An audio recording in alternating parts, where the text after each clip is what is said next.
let me tell you what happened to me the other day. I was getting my hair cut. Okay, I was leaving the salon. Oh, it looks good. Thank you. And as I was getting in, there was a car pretty close to next to me. I was in the van. And when I opened the door, my car door bumped the car next to me, which is what Biggie tries to avoid.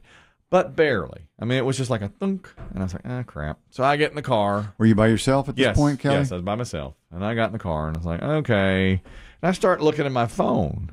And all of a sudden, there's a woman standing next to my car door. And I looked up and went, ah. You know, it scared me. She was right next. She started. She tapped on my. I went, ah. So I rolled down. I'm not signing autographs. Right. Scared me to death. Just left great clips. Okay. Scared me to death. So I rolled down my window, and she goes, you just bumped my car. You just bumped my car. She goes, I was sitting in that car, and you looked right at me. Oh, she was in it. She was in it. I didn't know she was in it. I didn't know she was in it. And I was like, oh, I did. I'm so sorry. And she said, you've done damage to my car. And she pointed to a spot on her door where paint had flecked away. You could see it clearly? Yeah, there's no doubt about it.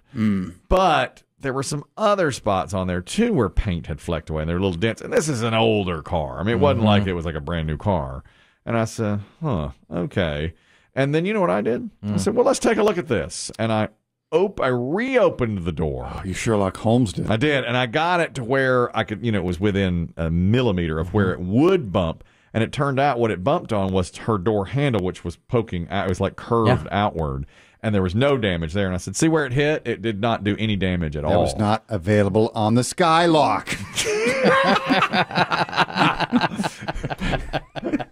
How did she take to that? She didn't like that at all. She goes, you looked right at me. You just encyclopedia browned her. I did. I said, well, I didn't realize you were in the car. And if I had, I would have apologized. But as you can clearly see, I didn't call this damage. The damage was already there. Yeah. And she said, well, I'm not sure about that. And I said, well, I can clearly show you. Fleck you, ma'am. Yes.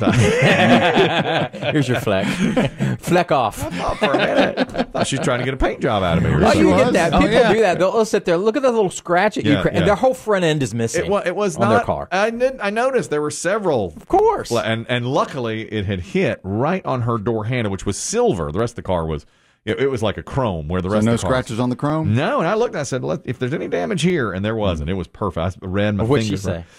She didn't. She says, well, all right. And she turned and she got back in her car. I was like, I was like, let's go. Let's go. I was afraid, though, that I might be called a Karen because you've heard that. She's the Karen. Yeah.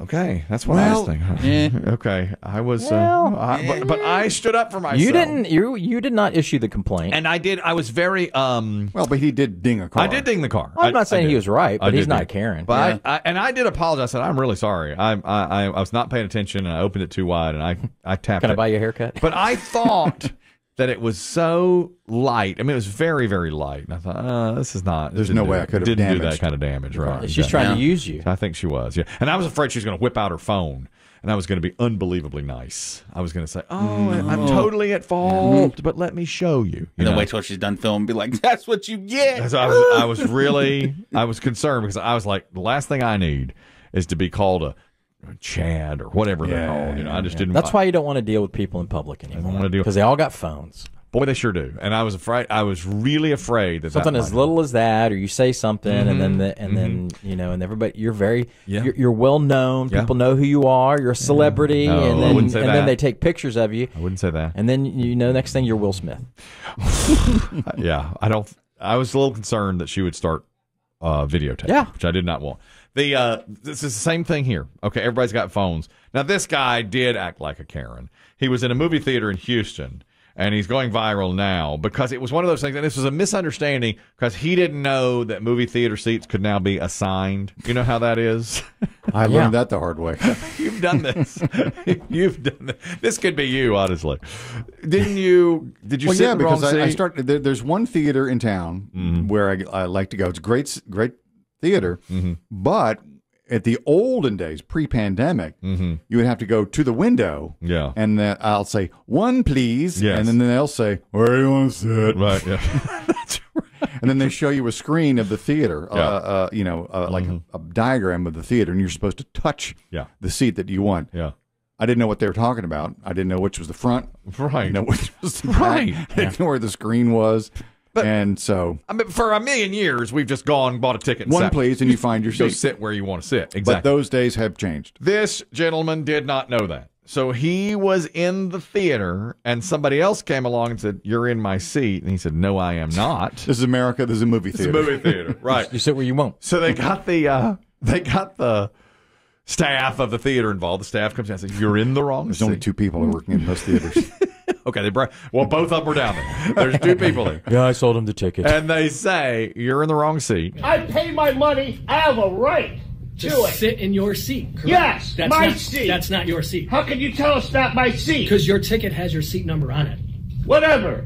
And this will be the last time that I come to this imagined theater. All right, I paid my money. Great. Does anybody please here don't come think back. it doesn't matter where you sit? It's not assigned seating. It is. Go sit in your own seat. Now the crowd is starting. Like, sit in your seat. Did you hear? There was just.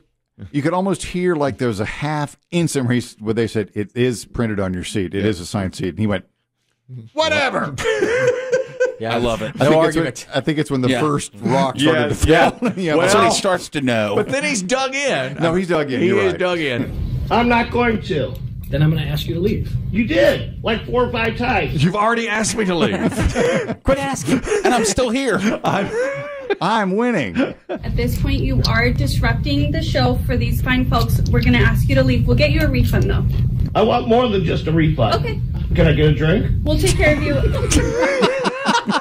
Well, come on. Wait a minute second. now. Wait a This is his minute. plan the whole You time. want that? That's a $9 drink. Where's the asshole seat? He's got one. Put him in the He doesn't seat. have to leave. That's right. You put him in the seat. In the lobby. Fine. And then I won't come back. Okay. Ever. And I'm going to make sure everybody knows about this. Okay. Goodbye, everyone. Enjoy your movie. He left. Well, he showed that. Wow. What an awful, awful way to go. Yeah, he fell hard. I got a Dr. Pepper, though. Showed them. What a dope. He really dug in. Do we know the movie? I don't know what. That's a good question. I don't know the Oh, movie. you know it was the Batman. For the Batman is what I was know it thinking. was. That's what I was He's thinking. my age. Grew up with the Batman on TV. Exactly. You know it. Grew up when you would go into a darn theater and You sit where you want pay to. your nickel and you sit where you want to down sit. where you want to. It's printed on your ticket. Why didn't they just get out the phone and show him Show his him. number? Here's your seat. Here's what it is. Because all the rows are numbered and the seats. I know. You know, it's like a It's like a concert now, like a theater, or a sport, like a whatever. concert hall. Yeah, but now, do you have to? I haven't been to the theater in so long. Do you have to do that, or is it? I think it depends on when you go. I do too. I mean, I have, even though I tend to go with our schedule, I can go when it's not too crowded. Yeah. But when I saw the Batman, there were maybe a dozen people in the theater. And you had an assigned seat. Yeah, even if there's only 10 or 12 people there. Yeah. We got to learn how to do this, folks.